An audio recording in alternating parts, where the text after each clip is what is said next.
It seems every week we have new sort of reports that are just emphasizing the catastrophic effect that we're having as human beings on our planet. A few months ago, the UN brought out a report saying that we are in danger of losing 1 million species from our planet, so 1 million species going extinct. We've got 7 trillion pieces of plastic floating about in the oceans thanks to us. And I think it was last week, or might have been the week before, we had the news that 3 billion birds are missing from the skies over North America since the 1970s.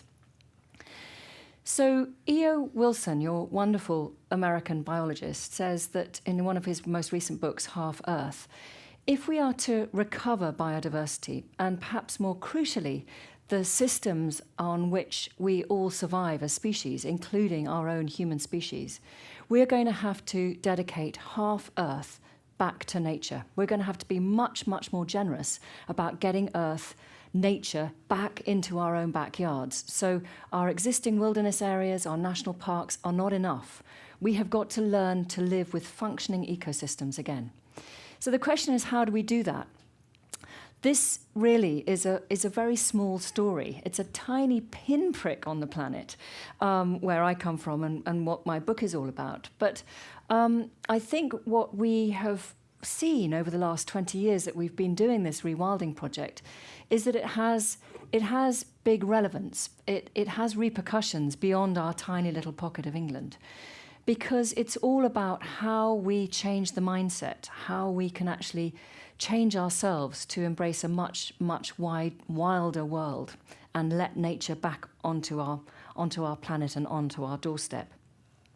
So this is where we are in the southeast of England. You can imagine right next to Europe, so we are incredibly sort of busy, populated. Our place sits underneath the Gatwick stacking system. We're surrounded by A roads, incredible amount of building and housing going on in that little corner. And we are living in this place. It's a castle built by the architect John Nash at the sort of turn of the 19th century for my husband's family, 200 odd years ago. And it sits at the middle of a traditional 3,500 acre estate. So it's relatively large for a sort of estate in lowland England. And like most estates, it has been intensively farmed. This is arable and dairy, so it's been intensively farmed. And when we took over in the 1980s and we inherited from Charlie's grandparents, we just assumed that we were going to be farmers for the rest of our lives. This was going to be the role running this estate, which was going to be essentially an intensive industrial farm. But it wasn't always like that. And I think this is the really key point, that we have such a shifting baseline, we have such a sort of short-term memory, that quite often we think that landscapes have been with us for centuries, but they haven't. So this is really what happened to Knepp, that's the name of our estate, in the Second World War. There was a drive for, it was called the Dig for Victory campaign, and it was basically a drive by the British government to coerce, and so they had to do some coercing, actually. Some farmers were quite reluctant to put all their land to the plough. So everything had to be ploughed up and to produce food. Our supply lines were cut in the Second World War. The population was seriously facing starvation. We had to produce as much land as we possibly could on our own soil. So there was this drive for maximum production. And that meant, village greens, cricket pitches, and even the lovely rolling South Downs where I live, that had been sacrosanct even in the First World War, was ploughed up for this Dig for Victory campaign. But I think this was a moment of crisis. We knew we had to do something drastic, but even a few years into the Dig for Victory campaign, there were agronomists in Britain urging the government to return to the rotational system of farming, whereby you leave your land fallow for a period in between your cropping cycles, because our soils were already severely depleting. The urge during the 50s, of course, then switched, because after the Second World War was over, you suddenly got this idea of maximum production getting into really industrial levels. So Britain, along with Europe and America and much of the world, moved into this system of chemical farming. And that's because after the Second World War, these huge munitions factories that had been so successfully creating bombs and everything for the war effort were very easy to convert into fertilizer factories. And so suddenly we had these chemicals on our hands, and it looked like it was a miracle. We could put artificial nitrates on the soil and we could grow crops ad infinitum. At least so we thought.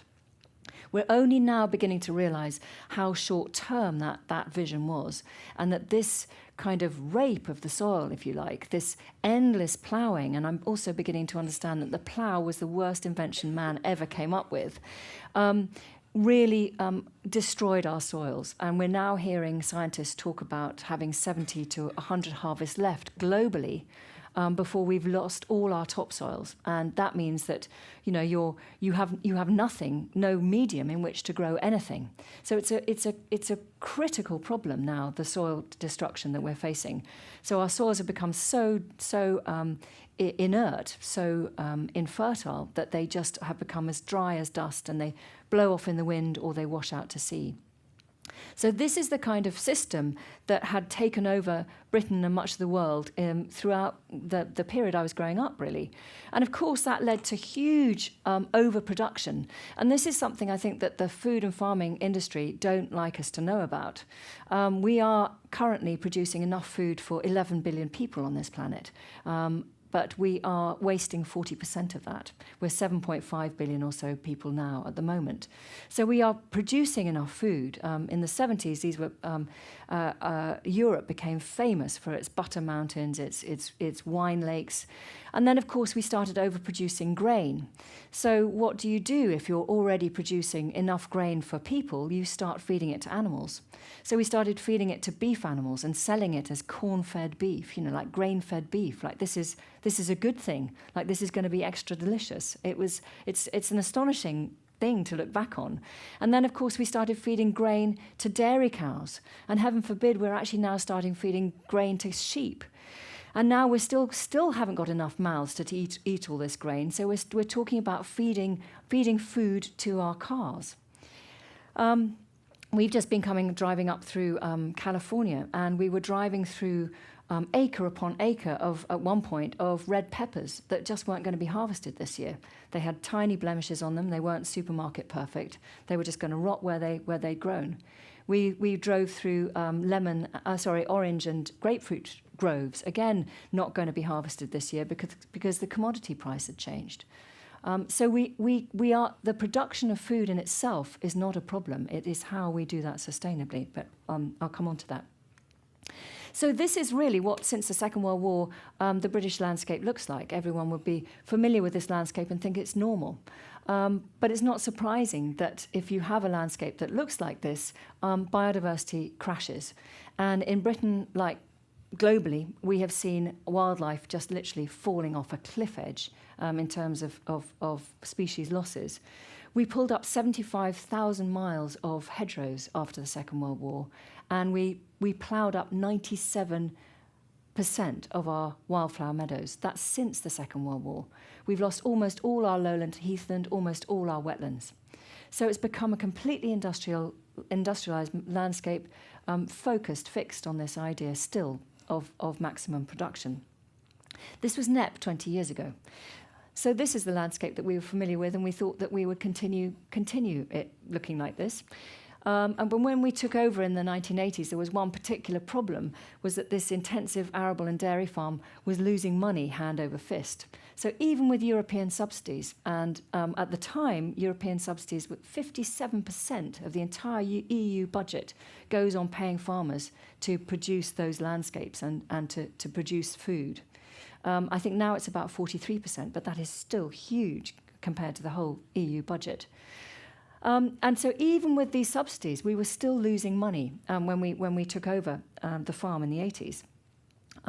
We assumed, I suppose, with the kind of the sort of arrogance of youth, that this was all down to Charlie's grandparents. They were the problem.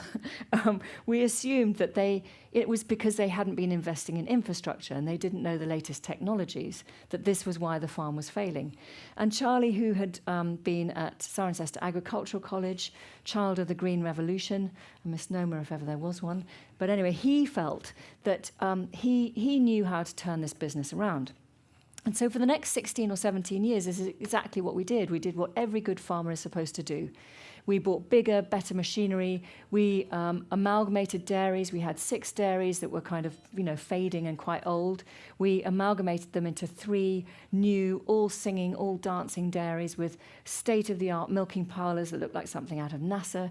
We invested in infrastructure. We even tried to diversify, to add value to our milk by making Charlie Burrell's Castle Dairy ice cream, which was poised to go national until Haagen-Dazs, the Darth Vader of ice cream producers, came over to Europe and blew us out of the galaxy.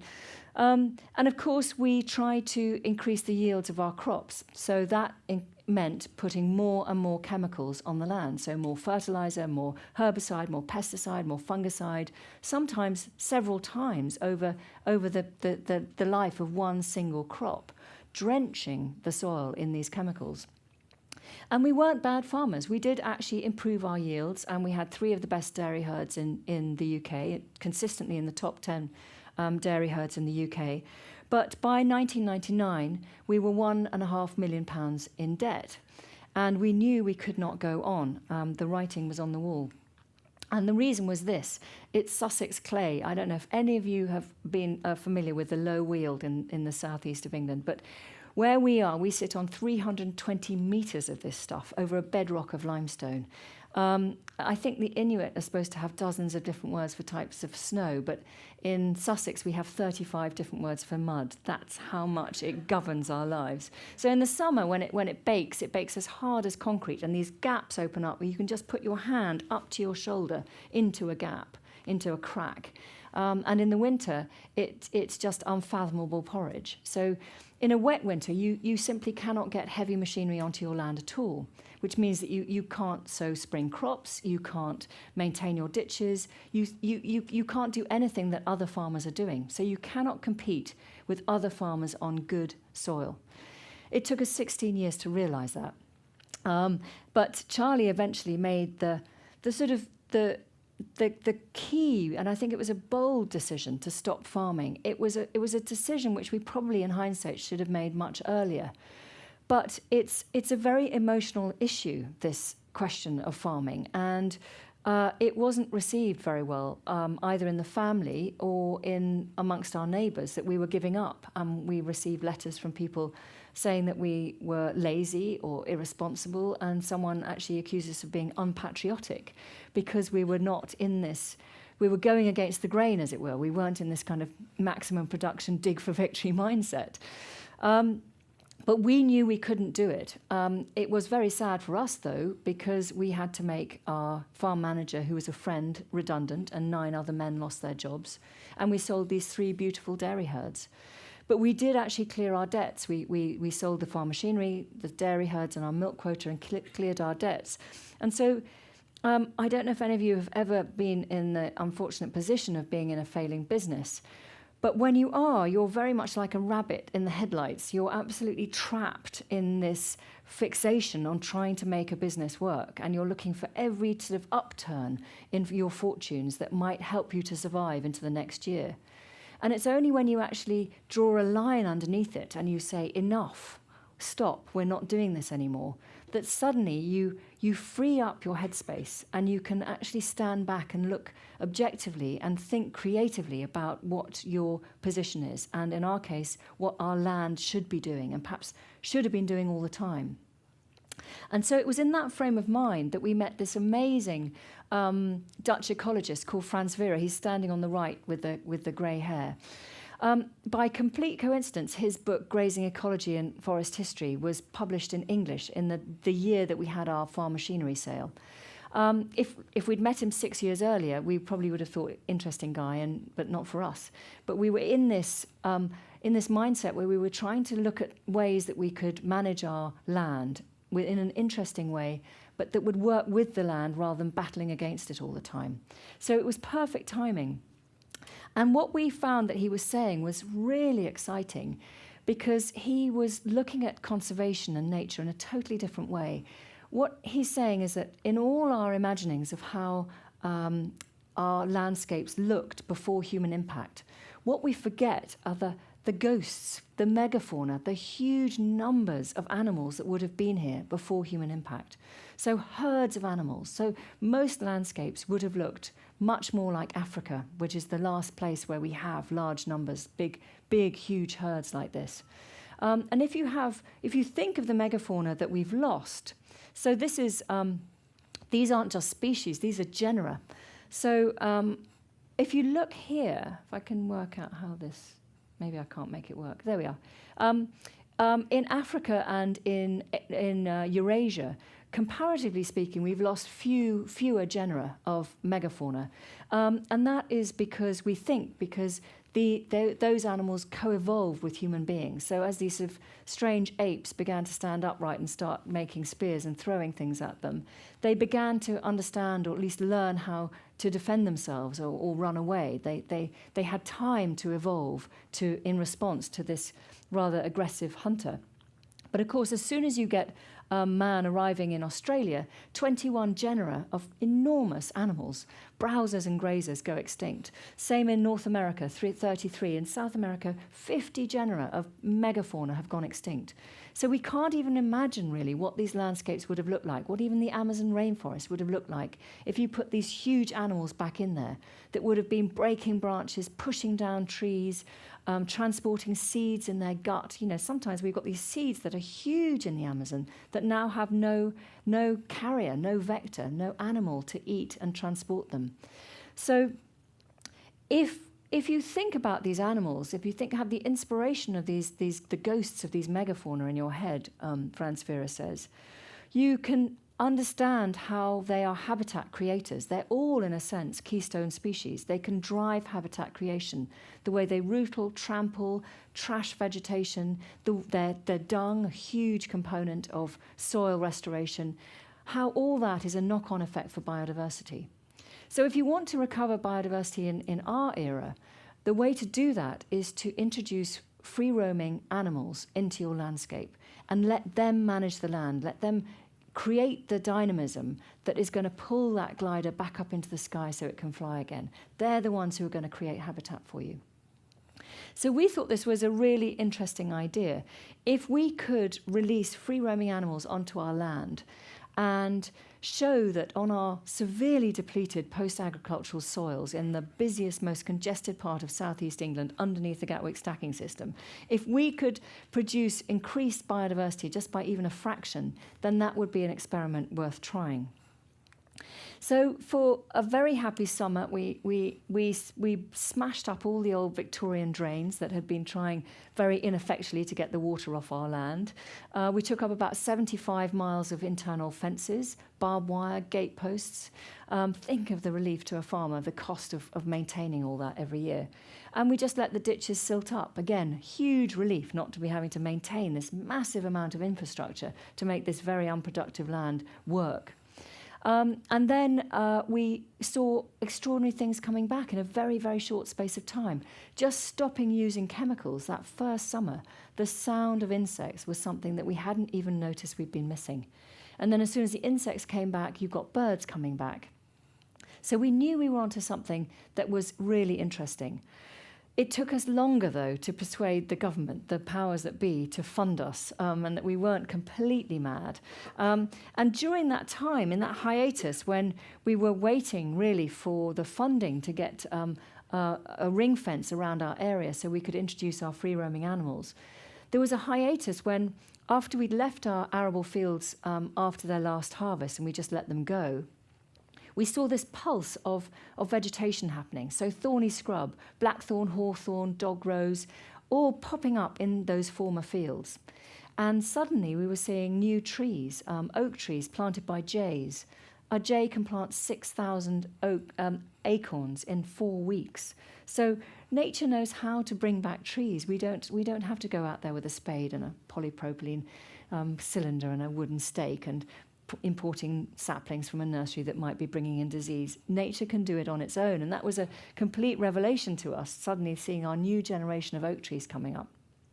And finally, after about 7 or 8 years, we got the funding to put this ring fence around the whole area, and we could start introducing our animals. How did you get the funding? Can I just carry on, and we can have questions afterwards? I may answer that question. So what we have is lost a lot of our megafauna. We have, many of them have gone extinct, and so obviously we can't bring them back. In Europe, we've lost the tarpan and the aurochs. We jolly nearly lost the bison. The bison originally, interestingly, was a Eurasian animal that actually came over to America from Eurasia. We very nearly lost that, though, in its place of origin, and it's now, thankfully, coming back in large numbers and being used in rewilding projects in Europe. And also in England, we hunted out the beaver, so we haven't even got beavers. So we haven't got many of these disturbers, these big herbivores to interact with our vegetation and create habitat. But what you can do is you can use proxies. You can use descendants of some of these animals, and they work in a very similar way, we think. They have the same behaviours. We possibly even have the same gut flora. And so we can use, for example, here is an aurochs. I don't know if any of you are familiar with the cave paintings of Lascaux, 17,500 years ago. There's an aurochs up at the top that went extinct several centuries ago, if not more, actually, in Europe. And here is our aurochs. This is an Old English longhorn.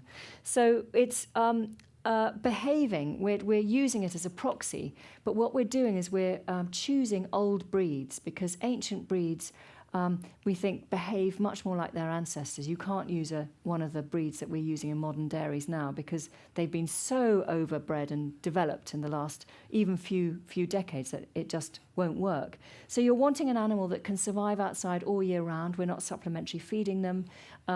They just have to fend for themselves. So they're, to all intents and purposes, wild. And of course, cows don't just eat grass. This is something we forget in our modern systems. They're browsers as well as grazers. They really need that for their health. But they're also hugely important vectors of plants. So an animal like this can carry 230 different species of seed in its gut, its hooves, and its fur. So it's a hugely dynamic process of moving flora from one place in the landscape to another. It eats in one place, moves sometimes miles, and then sort of dungs out those seeds in a perfect pile of manure ready to take off. But of course, it's not just seeds that it's transporting minerals and nutrients as well. So you think of the past and the big migrations of these animals, they'd have been moving nutrients endlessly, continuously around the landscape, from the seashore right up to the mountaintops. Again, a very dynamic system we've lost in our static farming tradition. And then we've got the Exmoor pony at the bottom standing in for the tarpan. So again, there's the tarpan and the cave paintings of Lascaux, and you can see how phenotypically similar these two species are. This is one of our oldest breeds of horse in Europe. It survived in a sort of little pocket on Exmoor, a very rough heathland in the west coast of Britain.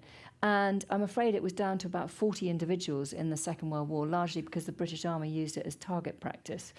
But anyway, it is resurging and as a species, as a breed. It's still rarer than the giant panda, but we have a breeding herd of Exmoors on Knepp.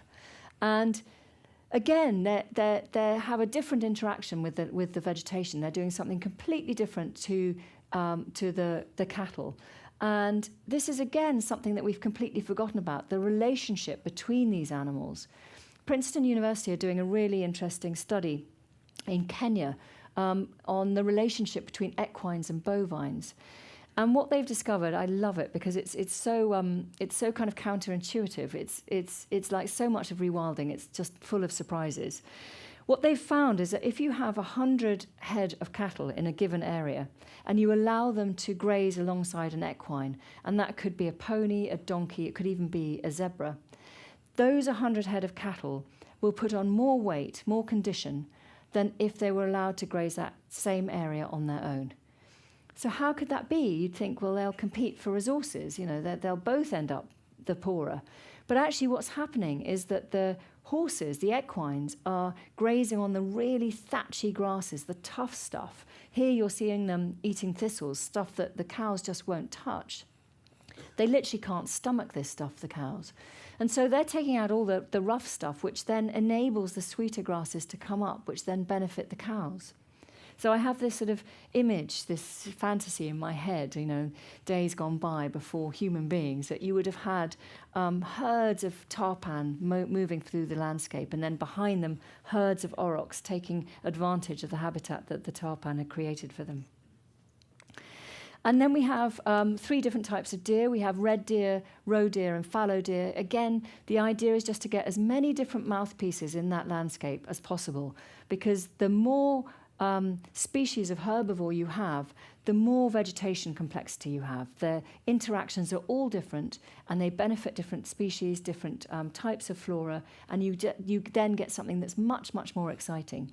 And particularly in the rut, which is happening now, it's an astonishingly sort of disturbing time, because you're getting the red deer stags are turfing up the grass with their antlers.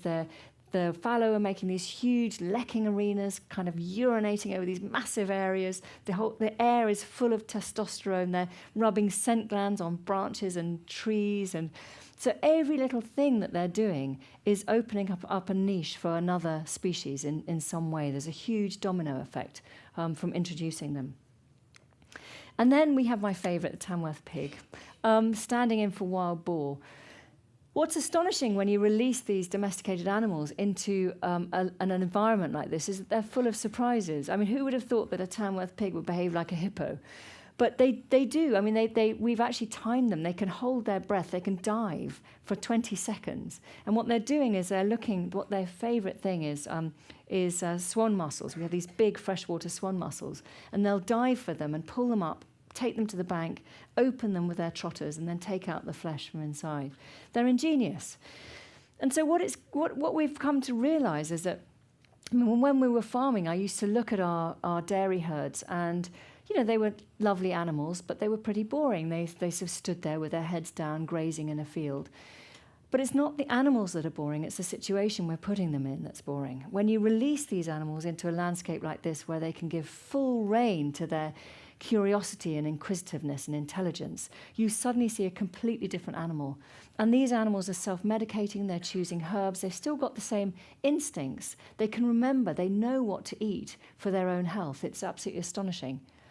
And what, of course, the pigs are doing for us is rootling. So it's a particularly important kind of disturbance, because you can imagine that very heavy grass sward is quite difficult for seeds to penetrate and germinate. They just can't get through to the soil. So as soon as you open it up and it's sort of a little damp patch appears, you suddenly get this fantastic colonization of many different types of plant. And I'm training myself not to use the word weed ever, ever, ever again. Because what's coming back at NEP are our beautiful native wildflowers.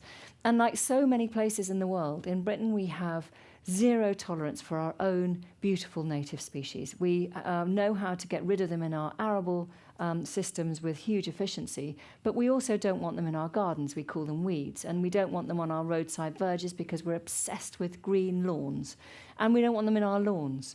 So this, with this obsession we have with having sort of billiard table lawns is just beginning to me now in a completely different mindset, seeming like a complete anathema. Because we're losing so many of our wildflowers, our weeds, so many of our insects are going extinct. Some of our insects will be very species specific. So you lose that plant, you've also lost a species of insect. But they also, a lot of these flowers are seed-bearing species. So they have very high protein-rich, tiny seeds on which a plethora of birds depend. So thanks to the pig, we're seeing this resurgence of native wildflowers with seeds bearing these tiny seeds, and we're seeing amazing numbers of birds coming back. just the biomass of birds. You can go out there on a sort of May or June morning, and the sound is so enormous, the surround sound birds, that you can actually feel it vibrating inside you. It's absolutely astonishing. We're actually changing the baseline that naturalists now think. They just cannot believe that you can fit so much life onto one piece of land, and the birds are still coming. So we haven't introduced any of these species. They've come to us because now there is habitat and food resources there for them. So it's not just so this is NEP really, just to emphasise what we've gone from in just a very short space of time. So we've gone from a very denuded, depleted ex-arable landscape, and we've moved. You can see as we're beginning to rewild how different the habitat becomes. So in the space of less than 20 years, this has become a healed and much more complex landscape habitat. And this is what it looks like from the ground. A lot of it is this kind of thorny scrub. And again, most people look at this. We have zero tolerance for this sort of scene in Britain. It looks like wasteland to most people. And if you're a farmer, you would go in with heavy machinery and take it out instantly. But of course, this is one of the most biodiverse habitats we have. It's very seed-rich, it's got berries, but it's also fantastic protection for small mammals, for insects, and for birds. So this is where we see huge explosions of wildlife in this type of habitat. The key, though, is to keep our stocking levels of animals very low, because if you have too many animals, then you're going to have an overgrazed system, and it's going to be very familiar to us, the way we look at most of our sort of big pasture landscapes, that they're overgrazed. And that's very species poor, obviously. You don't want to have too few animals either, because then you will have that scrubland coming up. Eventually it will turn into closed canopy woodland. And closed canopy woodland is also very species poor. It's very static. It's very undynamic. So what you want is a kind of battle between the two. You want that succession of vegetation coming up, and you want the animals browsing and grazing and interacting with it. You want neither side to win, but you want that battle going on, because that's what generates this sort of messy margins, the kind of very dynamic habitats that are ever shifting, that benefit so many species. And we have to remember that many species require different habitats during their life cycle. So if you can provide a sort of shifting kaleidoscope of habitats, that's where you suddenly see species really responding and in huge numbers. And it's not just the biomass that we're noticing. We're noticing some of the rarest species in Britain coming to our land, finding us. We've got ravens down there in the right-hand corner for the first time in 100 years at NEP.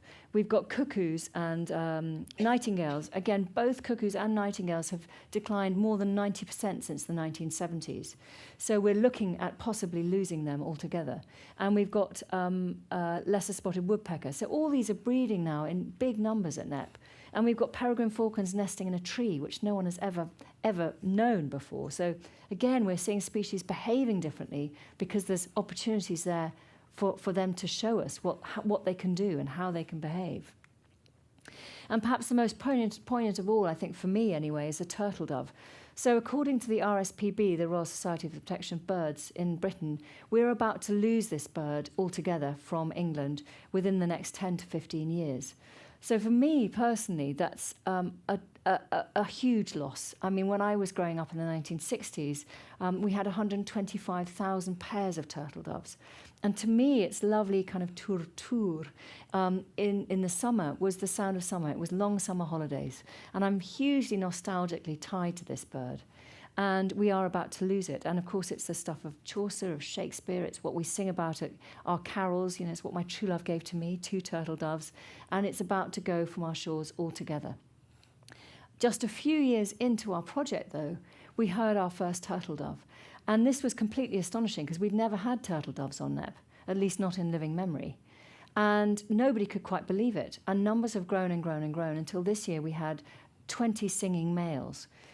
They're so shy you can hardly see them. So you can only tell how many you've got by the sound of this lovely tour that they make. And it's only the males that sing. But we do know that they're breeding because we've even managed to ring a few fledglings. So they're breeding successfully at NEP. So we could have had as many as 30 or 40 turtle doves this year. And we think we're the only place in Britain where turtle dove numbers are actually rising. So it's astonishing to think that the rarest bird in Britain could now be on what was once a kind of biological desert 20 years ago. We've now got all 5 UK species of owl, including the little owl on the left here, which is kind of rocketing because it's a beetle specialist. And so, of course, we're not feeding any of our livestock. Well, we're not feeding them anything, but we're certainly not giving them avermectins, wormers, or antibiotics, which is what livestock are routinely given in farming systems. So the dung that they produce is organic, and that is attracting dung beetles. Charlie, my husband, and I can talk about him because he's not here, has this kind of weird fetish for dung beetles. And I couldn't understand what he was doing the other day. It was a couple of summers ago, and he was following a herd of longhorns around. And every time one of them did a cowpat, he would sort of drop to his knees next to the cowpat with his mobile phone. And I couldn't work out what he was doing. And what he was doing was timing how long it took dung beetles to find that cowpat. And his record was under 60 seconds. That was all fine until he started bringing his experiments into the kitchen, and that was it. We had sort of dung cows' pats on the kitchen table and unspeakable things in the freezer.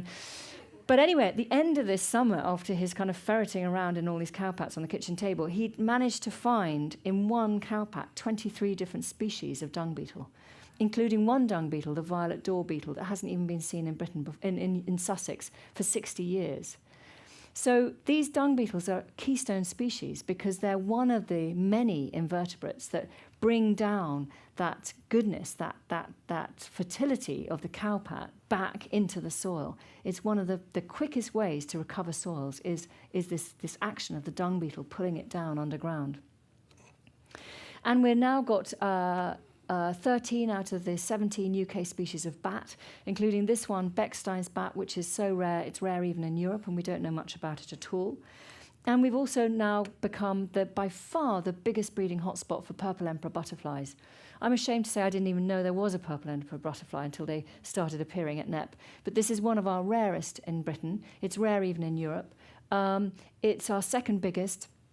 It's an astonishing creature because it doesn't behave like a sweet, normal butterfly.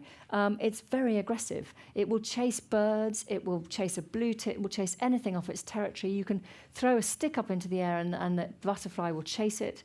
It doesn't sort of sip at little, beautiful flowers. What it really likes is foxscat. That's where it will descend and feed.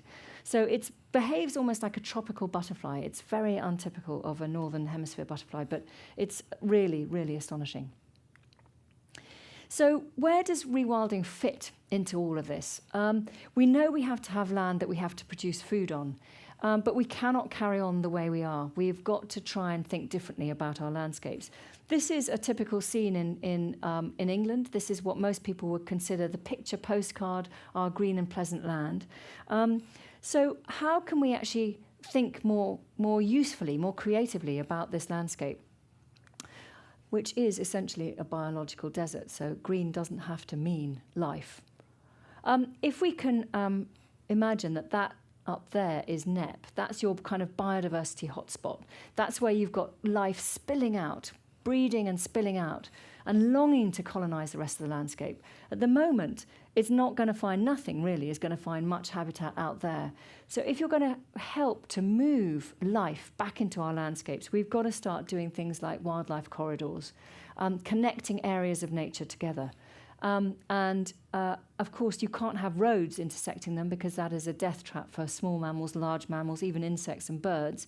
You've got to have land bridges, so you have really meaningful wildlife connecting. We are absolutely rubbish at this in Britain. We've got 3, I think, land bridges, compared to somewhere like the Netherlands, which has got hundreds of them. They're really, really good at this in the Netherlands, about connecting wildlife sites together. And because of that, they've seen big leaps in their species numbers. We've also got to get our hedgerows back. We've got to get some of those 75,000 miles of hedgerows that we pulled out.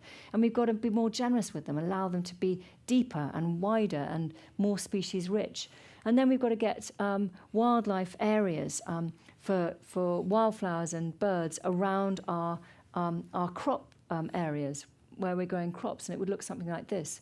And there are there's really compelling evidence now that even in chemical industrial arable farming, if you allow your edges to be given over to nature, particularly to wildflowers and insect-bearing species, that improves the yield of your crops.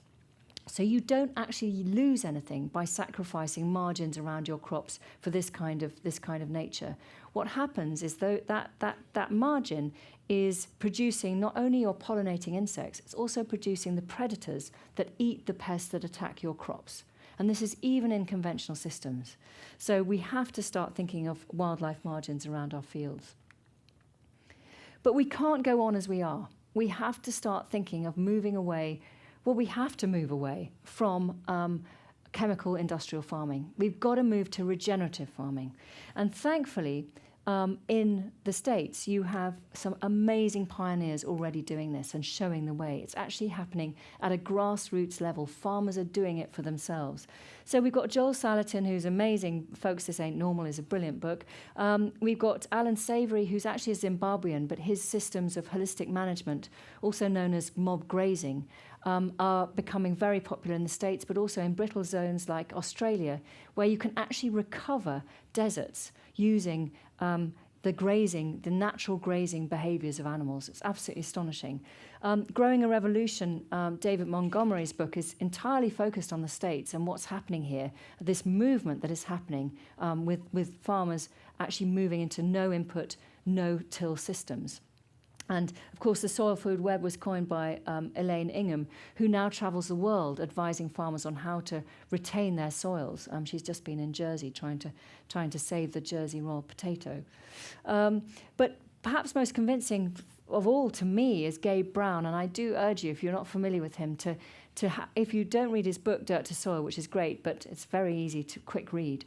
But he's got a YouTube video, but he is a North Dakota farmer. He's now in the top 15% of food producers in North Dakota, but he's doing that with no inputs whatsoever. He's not even irrigating in the summer like his neighbours have to, because his soils are retaining so much moisture. In the winter, his soils are 6 degrees warmer than his neighbours because his soils are so full of life. And so that means he's doubled his growing season. So he is producing food that is not only cheaper because there's no inputs, but it's also more nutritious because it's actually being fed by healthy soils. And he has now got time on his hands to spend 5 months of the year going around and talking to people about it. So it's a win-win-win situation, and we have to move into regenerative agriculture, and it's going to be very difficult to get the food and farming industry to step away, but that is what we have to do. And then, of course, there's a two-tier system of agriculture. Again, the likes of Joel Salatin is very good on this, of how you can actually have animals and trees in your agricultural landscapes, both benefiting each other. And then, of course, we've got to recover our wetlands. We've got to learn how to store water again. We've got to learn how to mitigate against floods, but also how to hold on to water in drought times. And what better engineer for that than the beaver? We know that beavers are the most incredible hydrological engineers, and once they are in a system, they can actually produce ponds that hold onto the water and release it very slowly and safely in times of flood, but they also produce systems that can hold onto water in times of drought. So we need beavers back in the system, and we have just applied to the British government for our licence to release beavers at Knepp, and we await with bated breath to see what they say about that. So here we have our green and pleasant land. I hope you're thinking it's not quite so green and quite so pleasant anymore. And this is what it could look like if we just free ourselves up a bit and allow ourselves to think of something wilder and more productive. And what we haven't even talked about yet is carbon sequestration. So that previous picture of our green and pleasant land is just leaking carbon into the atmosphere all the time. That endless ploughing and that loss of soil is just one of the biggest carbon emitters. But once you return it to a system like this, you can see how effective it is. Instantly, it becomes something that can actually sink carbon. So you just imagine there's a marine environment over the hill there. Marine can obviously store carbon too, so that's about 4 tonnes a hectare a year. But peatlands are very, very important carbon sequesterers, species-rich grassland, trees, of course, and wetlands. So suddenly you're looking at a landscape that is actually pulling down carbon. It's one of our biggest, most powerful tools we have to mitigate against climate change. So rewilding was a word that was coined in the States a few decades ago, and it was very much synonymous with a phrase cores, corridors, and carnivores. Well, I've shown how I think that the cores and the corridors can connect nature into our landscapes again. Carnivores might be a bit more of a thorny issue, especially if we're thinking of how we get nature back into our own backyards. But is it? In Europe is really showing the way here, I think. It's very exciting. There's 30 million hectares of land being abandoned in Europe before 2030. This is agricultural land that is now no longer productive enough to continue farming. And that's an area about the size of Italy that is just being left. So that is one reason why we are now seeing, and also public opinion has changed. We're seeing an increase in apex predators in Europe. So Europe is half the size of North America, and it is much more densely populated. It now has twice as many wolves as America. It has 10 times as many brown bears. That's a cousin of the grizzly. And it has lynx now in 29 different countries in Europe. In Germany alone, there are 60 packs of wolves. So we're beginning to understand how to learn to live with apex predators in our midst again. But in Britain, I'm afraid we are pretty risk averse, and we're very insular, and we lost most of our megafauna and our apex predators a long, long time ago. It's been hard enough for us to try and get the beaver back. But I like to think that even in Britain, even in sort of risk-averse Britain, in maybe 50, 60, 100 years' time, when we do have a wilder landscape and it's much more functioning, there is actual habitat there, maybe my grandchildren or my great-grandchildren's generation will make the decision, yes, it's time we can have wolves and bears back. But until then, I think what NEP has shown is that herbivores can be the drivers of systems. They are the keystone species. They can create habitat even on their own. So they're creating novel ecosystems that actually function and actually work. So not just for biodiversity, but also for soil restoration, for water purification, air purification, flood mitigation, and even for human health and well-being. Because I think the more urban we become, the more we realize that actually disconnecting ourselves from nature can take a huge toll on our physical as well as our mental health. And I think that's one of the things that has been most interesting in this journey for Charlie and me, is seeing how the effect it has on us, on our sort of psychologically. That it's that feeling you have when you're in a landscape that is truly humming and thrumming and buzzing with life. It's that lovely sort of leap of joy you get when you hear a turtle dove touring in the shrubbery. It makes you feel like you're part of a complete picture. You can relax again. You're where you belong. And that, I think, is so interesting. E.O. Wilson has a wonderful word for it, biophilia, that innate desire in all of us to connect with other living things. So if there are all these amazing benefits to be had from rewilding, why aren't more people doing it? Well, we have had a lot of interest, and I think in the last couple of years, I think we've seen, and I don't know whether it's to do with the climate change sort of thing kicking off, whether it's Extinction Rebellion, whether it's the plastics revolution, something is happening, and people are thinking much more openly and much more imaginatively about our landscapes and what we should be doing with them. Last year, Charlie likes to kind of count up the acreage belonging to people who come and see us. And last year we had farmers and landowners and NGOs and groups of people coming to us that together added to 1 million acres. And this year we've had well in excess of 1 million acres. That's people really looking at rewilding as a serious prospect for their own land. And several big estates and several farm clusters in Britain have now pressed the button and are going to rewild. But for a lot of people, I think there's a big obstacle.